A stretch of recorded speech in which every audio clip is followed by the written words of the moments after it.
What's up, everybody? Welcome to the Revival. Today we are talking DS Collection.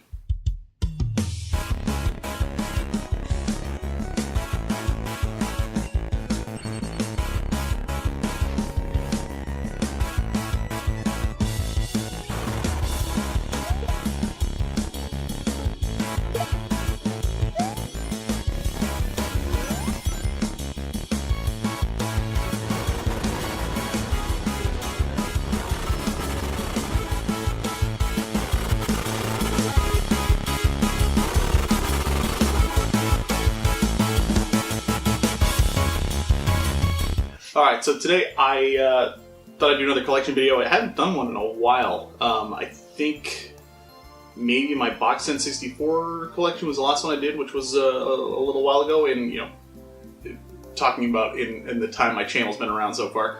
But I've got a handful of DS games as well, so I thought I'd kind of showcase those off a little bit. There's quite a few in here that I haven't actually played, as is typical, but that I thought looked kind of neat. And again, you're going to see, you know, JRPGs and that heavy Japanese animation style, those kind of games and everything, just because I love that style, and I love the different kind of art that is shown in the boxes and stuff.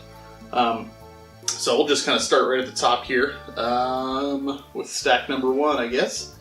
First one up is the one that I got most recently, and I have not heard great things about it, but it's Lunar Dragon Song. I'm a big fan of the Lunar series, and I really love 1 and 2. I have not beaten 2 all the way through. I think I mentioned that on my PlayStation collection video, but I definitely want to, because those games are so good. And I know I've heard horrible things about this, but I'll still end up checking it out at some point just because I love Lunar so much.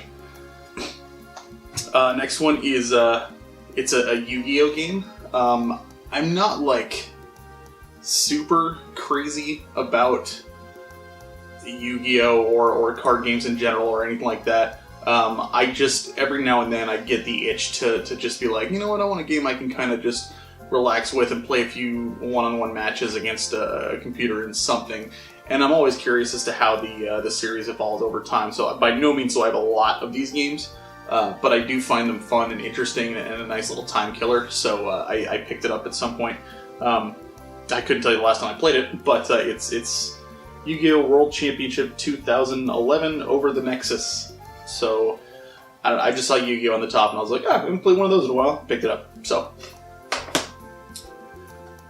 next has a bit of a story to it. The World Ends With You. I had never played this game, and then when I was doing the podcast, I got an email from somebody, a good friend of the show, Endapai. What's up, man? I know you're watching. Really good dude, and I still talk to him to this day. He actually sent me a copy because I had never played it before, so he sent me a loose copy of the game, and I played a little bit of it. I didn't get as far as I would have liked.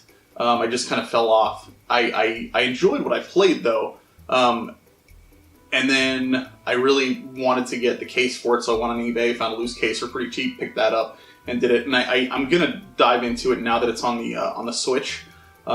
Because the art style is really cool, and everybody I've talked to that played it really likes it. So I definitely need to get back into it and give it. I'm just gonna throw that around a little bit and give it another shot. But yeah, so World Ends With You. Legend of Zelda: Phantom Hourglass. It's Zelda. This is a really fun game. I haven't beaten it, but I've gotten pretty far if I remember correctly. And it's your standard top-down Zelda with, this has where you use the stylus and stuff like that, which is kind of neat. So I enjoyed what I played of it so far. I'd like to go back and finish that one as well. Another one I'd like to go back and finish, Sonic Chronicles: Dark Brotherhood. Who doesn't like Sonic the Hedgehog? And when I heard there was an RPG for it, I was like, well, heck yeah, sign me up. So I picked it up, and I played it for a little bit, and then I got sidetracked and haven't gone back to it, but I definitely want to go back because I thought it was kind of intriguing what I played so far. So, but yeah, Sonic RPG sounded kind of neat. Radiant Historia. I'll be honest. I have tried to play this twice now, and I just lose interest every time. I think it's because of all the backtracking and playing through different events over and over again, and I get that's the whole draw of the game. I don't know, I found it hard to keep up, I found it hard to remember character names, and I don't know, it wasn't my thing. And like, if I think about it, I'm like, I can't think of anything like super negative about the game. It was just, I don't know, it just didn't hold me, didn't hold my attention for very long, which is unfortunate, because it, you could tell how well it was made, and I know that people love it and are probably gonna be like, oh, how did you not get through that? So I don't know. I'm not saying I won't ever try again. I may, but yeah, we'll see.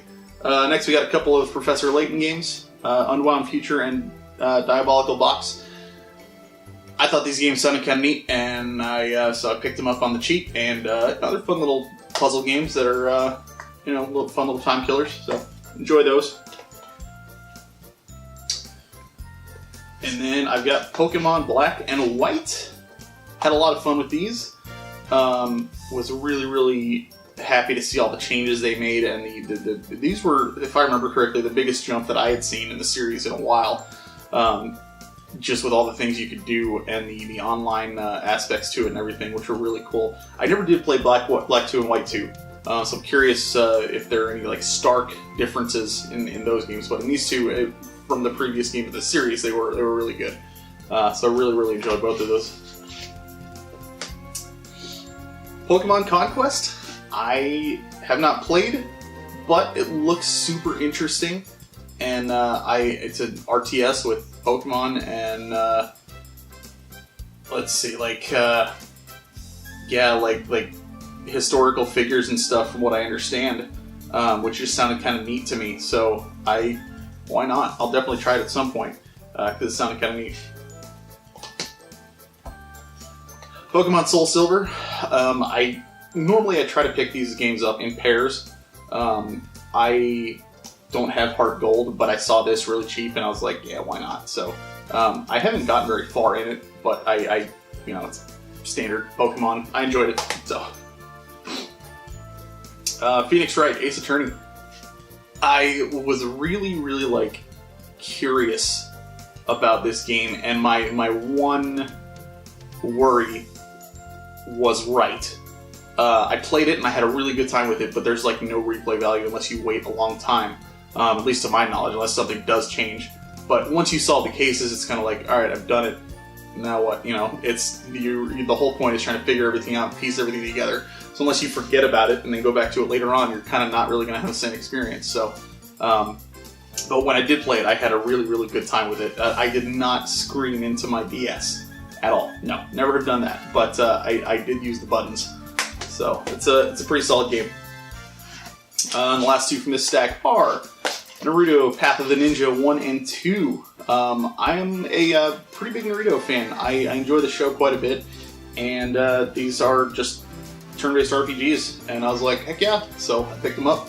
I haven't played the second one, but I played a little bit of the first one, and it's okay. Not bad, so but yeah. Anime and JRPGs are always gonna get me. Which, same with this one here. Inuyasha, Secret of the Divine Jewel. I have not tried this one, but it looks like it's just another RPG with the characters from the show. I'm not super well versed in the show, but I did like what I watched of it. And I saw this on the cheap, so I figured I'd pick it up. Heroes of Mana. This is another mana game that I have not played, but I typically enjoy the mana games. They're mostly hit or miss, but I would say for the most part I do enjoy them. So I really like the art in all the mana games. Even the games that I don't like, I still love looking at the art and seeing the characters and everything. So yeah. Have not played this, but I want to eventually. But I have to beat the first two first. This is Golden Sun, Dark Dawn. Yeah. Golden Sun is an unbelievable game. It's so good. I unfortunately, and I don't remember it's been so long since I played it. I need to go back and play the first one again. But I got to a point where I was like trapped and I couldn't do anything. At least I couldn't figure out where to go. And so I just didn't go back to it. But I definitely want to. I'll probably start over again. Those games were so good. So I definitely want to give this one a shot at some point. Final Fantasy IV Heroes of Light. I haven't done much with it. And from what I could tell, it was okay. But it's a Final Fantasy game, and of course I'm going to pick that up. Because it's me. Speaking of Final Fantasy games, so I've got Tactics Advance 2, which is, Final Fantasy Tactics A2. I enjoyed Tactics Advance. It was, nothing will ever be as good as the first Tactics on PlayStation, hands down. But these, I don't know, these games still had their own charm, and they were still fun to play.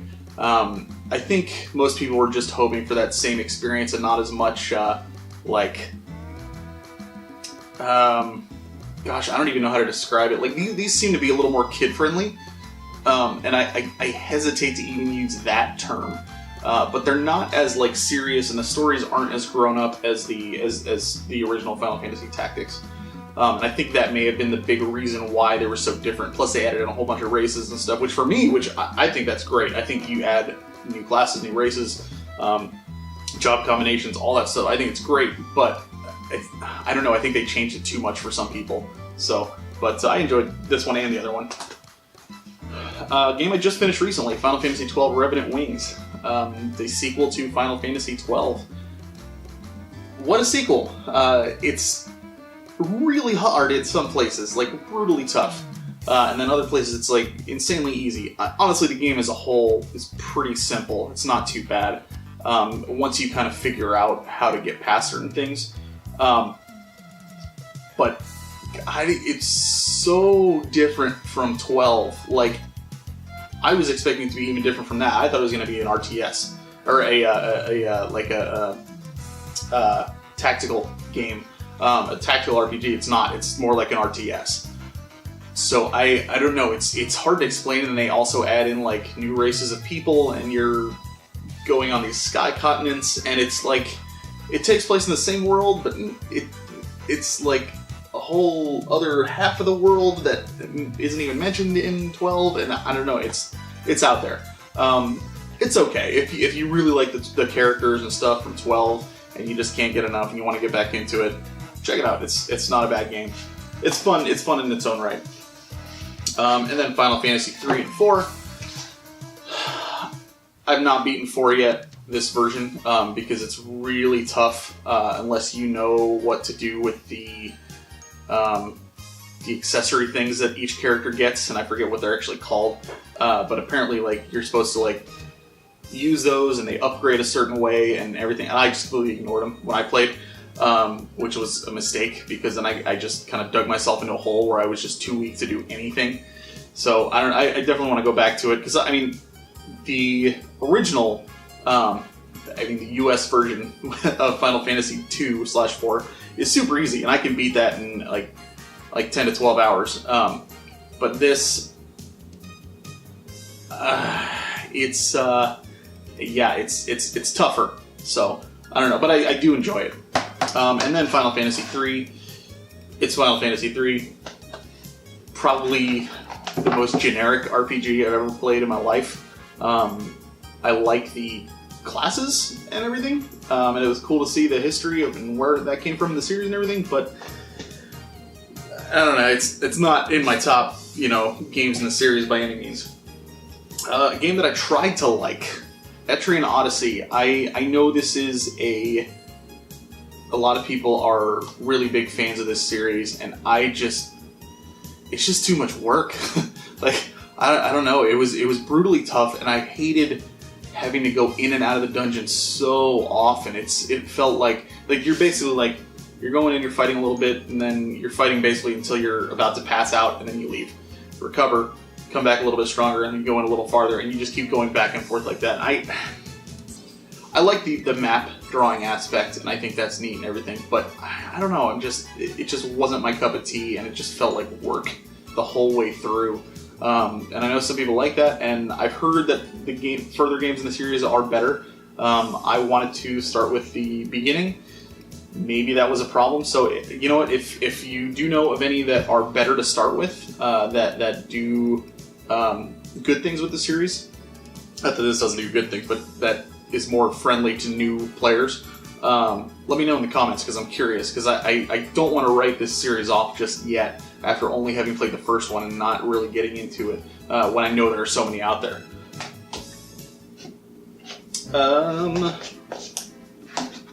Wow. Dragon Quest. I got 4, which I recently finished. Great game. 5, 6, and 9. 5 is going to be the next one that I play. I love Dragon Quest. The games are phenomenal, and I've been slowly working my way through the series. I think I've mentioned this a handful of times on the channel, but I'm having a blast playing those games and kind of seeing where the series got its roots and how much it's improved over time. It's really, really cool. A game that was a pleasant surprise. Dragon Ball Z Attack of the Saiyans. I'm a big Dragon Ball Z fan, and seeing that as a turn-based RPG was like, oh, that's cool. So I figured I'd pick it up, and I played it, and I enjoyed the hell out of it. So yeah, definitely, if you like Dragon Ball Z and you like turn-based combat, this is a pretty solid game. I don't think it's too expensive either. And then lastly, of course, had to get Chrono Trigger. I have played this game so many times, and I just love it. It's freaking Chrono Trigger. It's a great game, and it'll never get old. So if you have not played Chrono Trigger, what? Why haven't you? Probably means you're not a JRPG fan. If you were a JRPG fan and you have not played Chrono Trigger, then what is wrong with you? No, I'm just kidding. But there's so many ways to play this now, so there's no excuse not to have played it at some point if you love JRPGs. Definitely check it out. With that is my DS collection. As always, thank you for watching. Like, comment, subscribe, all that fun stuff. Keep on gaming.